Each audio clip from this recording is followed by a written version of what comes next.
Hey guys, in this video I'm going to show you a few different ways you can get YouTube to promote your video for free to get more views. So in other words, you don't have to put money into ads, and you are basically using YouTube's algorithm and using YouTube to broaden your reach on your videos and to actually do the promotion for you for your videos. So when you go to YouTube and you go to your videos, one thing to look for is these messages that pop up around these certain videos. So for instance, I have this video here that I posted a while back on my main channel, and this video had a pretty good start. So what YouTube told me, because they give you hints now about how they go about promoting your videos, it says, nice, this video is appealing to a wider audience, contributing to 27% more views than usual. This basically means that instead of being a video that's relevant or interesting to a small group of people, which might usually be whoever you target for your niche, it is actually more interesting to a broader demographic. So if you start making videos that are a little more for the general public, they actually might boost your video a little bit more, or you will just get more views in general. And they tell you that right here. They give you these hints now, and you need to see these different hints. And so what you can do is, when you go to YouTube, let's say you type in work from home jobs. That's one of the things that I focus on my main channel, working from home and making money online. So one of the things that will really make your video do very poorly if you're targeting something like this is when you narrow down your demographic. So you want to appeal to as many people as possible, for even though you're trying to stay within your niche. That's one thing that kind of makes YouTube difficult for someone to consistently make money at this, is because you're trying to not only appeal to a broader audience but still stay in your niche and dominate your niche. Otherwise, if you go too broad, you'll be competing with the top channels that are just really difficult to compete with. So you're going for low competition but still good for a broader audience. So when you do this, like let's say your niche is work from home jobs, you don't want to do things like work from home jobs for students or work from home jobs for moms or something. Now that's good if that's your particular niche and that's what you focus on, and some people do that. But for instance, if you're just a general work from home jobs channel, if you do that, you could rank later on. You could rank using SEO later on for these keywords, but in the beginning you're going to get a much lower than usual interest from your audience, because unless you have an audience full of students and you do a work from home jobs for students video, you are basically cutting out a huge range of your demographic that is not the age of a student. So basically all adults. And then if you say do moms, for instance, you're cutting out basically all men from watching your videos. So you want to do things like, for instance, no experience. This can do well because it pretty much gives anybody the chance to apply for these jobs, because you don't have to have a specific credential. It's no experience or no degree or something like that can actually make it appeal to more people because it seems easier. It seems more attainable. So just things like that can make a big difference. Be careful segmenting your list or your subscribers with these videos, because once you actually appeal to a broader audience, YouTube literally tells you that's what's getting the video more promoted and more reach. So another message you might get from YouTube is going to be related to watch time, and then they also have one that's related to viewer or subscriber interest. I actually got both of these in a recent video that I did, so I can use this to kind of kill two birds with one stone and show you two of the other hints that YouTube gives you for getting your videos naturally more reach on YouTube using their algorithm. They want you to appeal to a broader audience, and then this shows that they want you to have longer watch time, and they do this right here. So they tell you views are up 38%, more regular viewers are choosing to watch this video, they're watching longer than usual. So if you can get your regular viewers or whoever watches this video to watch longer than usual, you can get it actually more reach. They literally tell you, helping to increase its reach on YouTube recommendations. So if you want to get more views from YouTube recommendations, this is a great way to go. That's how you get those initial views, is from suggested YouTube recommendations, notifications, those types of things. Those kind of contribute to your initial views. You're usually not going to rank for SEO and keywords until later on. That's kind of the long game, which we'll talk about more in a minute. But for those initial views, for that spike of views in the first few hours, the first 24 to 48 hours, you really need to focus on things that broaden your audience, get you longer watch time, and get you more subscriber or regular viewer interest. These are the people that are like your diehard fans, the people that watch your videos the most often. Sometimes they're subscribers, sometimes they're not. Maybe they just click on a lot of your videos and never subscribed. So you might be wondering how YouTube gives you a hint of how long your videos should be.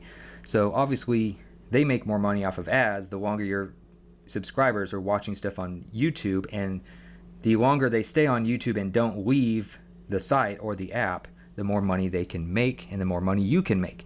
So they motivate YouTubers by money by telling you, hey, if your videos are 8 minutes or longer, you're eligible to run all the ads on your videos. Otherwise, you're only able to run like certain ads, like the one in the beginning, like the display ad or whatever that comes up in the beginning, which would be usually the before video pre-roll. Otherwise, if you actually make it 8 minutes or longer, you can do during the video, mid-rolls, you have post-roll after the video, non-skippable ads, you have overlay ads, sponsored cards, you have all sorts of other things that it opens up. So they encourage you to make videos at least 8 minutes long. So if you aren't doing that yet, that's how you can increase your watch time. Get it to 8 minutes long, and then try to do things throughout your video that keeps people's interest and either educates people or entertains them and keeps their attention span on your video. So then how do you get more regular viewers to choose to watch the video?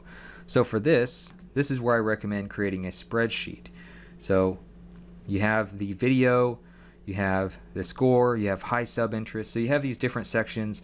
For SEO, you keep track of the vidIQ score, you keep track of the keywords or the video topics that do well, and then you also keep track of the ones that have a lot of high sub interest. And they will tell you that. So for instance, you will see subscriptions feed, notifications, YouTube home. These things are all up.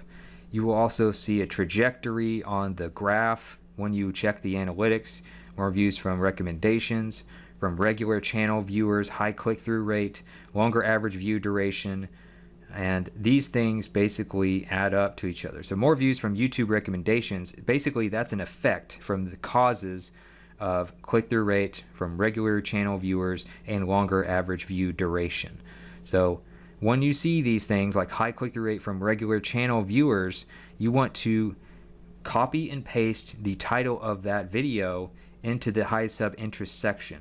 You might also have a low sub interest section. So low sub interest is ones you never want to do videos about those things again if you are trying to make a living from YouTube and really build a big brand, because you don't want to keep shooting yourself in the foot. You need to keep track of these things.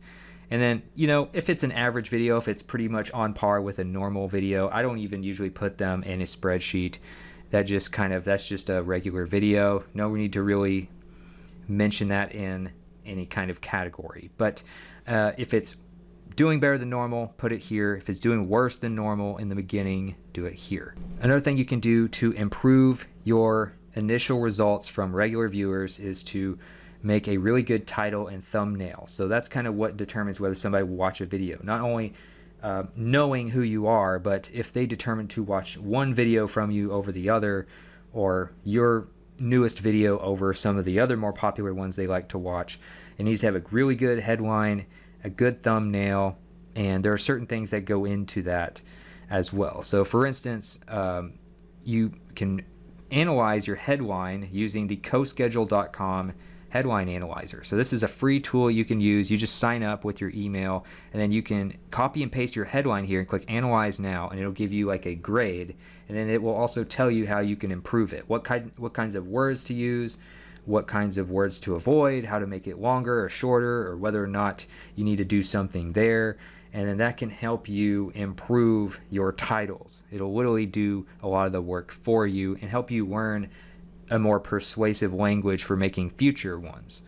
And then you have your thumbnail. So for instance, you go to YouTube thumbnail on canva.com, which is also a free service you can use. And then you want to use some sort of template. So this is basically how you can make a nice looking thumbnail without graphic design experience. So for instance, you can use some of these different thumbnails. Like for instance, if you want to do a fitness related thumbnail, you want to have, usually you want to have a person's face as part of the thumbnail that's making some sort of expression or just grabbing attention so people recognize you. For instance, your subscribers will recognize you if they see your face on a thumbnail, and it also just kind of adds that human element to a thumbnail. So usually you want to have somebody's face, and then you might have some big bold words on here that tell a short description of what the video is about, and then you might have some icons or some graphics that show exactly what's going to be in the video, or something that gets people's interest or makes them really want to click it, makes them ask a question like, what is going on here? And then they feel like they have to click it. So if you can make a good thumbnail, and you can edit pretty much everything within Canva, and again, you don't need graphic design skills. You can also add elements to it. You can add all sorts of graphics. You can add all sorts of stock photos, text, stock videos, all sorts of stuff to these things to really make your thumbnail stand out. And then when it does well, when it does get higher than normal sub interest, again, put it into the category of high sub interest in your spreadsheet so that you can do more videos related to that topic in the future. And then last but not least, you can do SEO. So SEO does really help, especially if in the beginning when you don't have much traction. A lot of times when you make a new channel and you're not putting ads into it and stuff, you can get early traction by ranking for a very low competition keyword that most people are not trying to rank for. So if you make the best video for a very low competition topic, then that's how you can start getting those initial subscribers, those initial views, and then you can just kind of snowball it from there. But to do that, it's kind of usually a long-term game. That's why I mentioned the 3 aspects of getting more initial views first that YouTube recommends, but also SEO will help you get your videos to last. So one thing I recommend is vidIQ for that. vidIQ.com is where you can sign up, and then you can also get the extension right here for Chrome. You can also get it for your Microsoft Edge browser. You install that for free, and it'll give you all sorts of data on your videos as well as your competitors' videos. So once you get vidIQ installed, you will see this little pop up here at the top of your search bar next to search on YouTube and the studio. And then when you scroll down a little bit, you can look at your tags. Click the little vidIQ button next to the tag, and then here is where you can do some keyword research. And again, you want to keep track of the best keywords in your spreadsheet for your channel. So you're looking for like low or very low competition, especially if you're trying to rank for something and you don't have a big channel yet. But you also want to have some search volume. If there's not much search volume, there's really no point. And then the overall score just gives you an idea of like what is the combination of search volume, competition, and things like that that would make this whether or not it's a good keyword. So usually if you can get like 60 or better, that's pretty good score to go for when it comes to that. So when you find keywords that are related to your niche, what your YouTube channel is about, it's about 60 or better overall score. It's got either low or ideally very low competition, and 1,000 to 2,000 plus search volume, depending on how big your channel is. I would put those in your spreadsheet under the video topic and then the vidIQ score. So you remember to do videos on that in the future, and then when you test those topics, if it does well, you put it in this category. If it does poorly, you put it in this category, and then you'll know whether or not to do more or less of that in the future. So those are kind of the 4 aspects that you want to focus on. Broaden your audience, get longer watch time, and then improve your regular subscriber and regular viewer interest in your videos. Those 3 things will get YouTube to recommend your video and give it more reach using the algorithm. And then if you want to rank in search and have your video last and make passive income for years, you need to do some keyword phrases for SEO so that it will keep getting views past that first week or so. So hopefully this was helpful. Don't forget to subscribe and click the notification bell if you want more videos like this one on online marketing and building a brand. And don't forget to click the link in the YouTube description if you want to see the full written out blog post version of this and to have links and everything for you there. And other than that, I'll see you in the next video.